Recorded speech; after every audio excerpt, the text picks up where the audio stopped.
We are in the beaches where there is outrage and frustration tonight after footage of a dog walker went viral in this community. We first showed you the disturbing video yesterday. It appears to show a man hitting a dog multiple times. But even with video proof, advocates and lawyers say it is extremely difficult to enforce animal cruelty laws here in Ontario.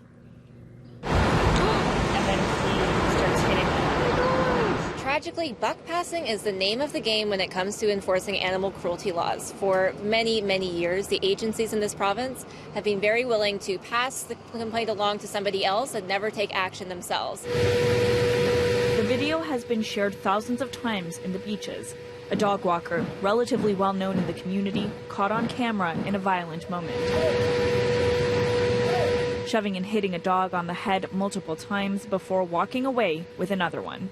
Federally, it's an offense under the criminal code to cause unnecessary pain, suffering, or injury to an animal. And when I look at that clip, I see unnecessary suffering.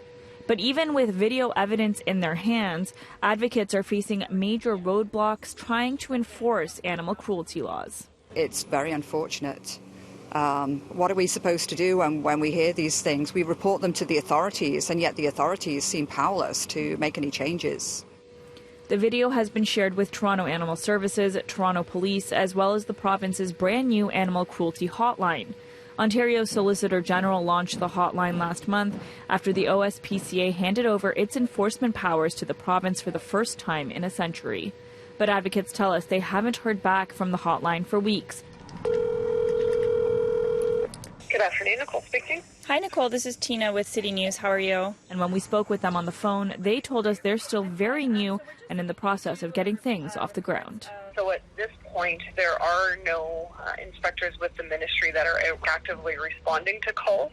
Okay. Obviously, hopeful that will be happening in the very near future. Animal Rights Toronto co-founder Jenny McQueen says she called the hotline this weekend for another case of alleged dog abuse. I was really disappointed. I wasn't given a reference number, so there's no way for me to follow up. They didn't take too many details. They said that they would report it to the Solicitor General. In the meantime, cases are being handed over to Toronto Police. When there are multiple different levels of agencies dealing with these problems, the temptation to pass the buck is very strong, and this exacerbates the problem. Ontario Solicitor General, who launched the animal cruelty hotline, tells us in a statement that it would be inappropriate for the ministry to speak to specific cases, but they do say that the animal protection hotline is fully functional. They say protection of animals is key to the people of Ontario, and they are committed to putting a model in place that works locally. They also add that at this time, the province is in the process of adding more provincial inspectors to support animal protection across the province.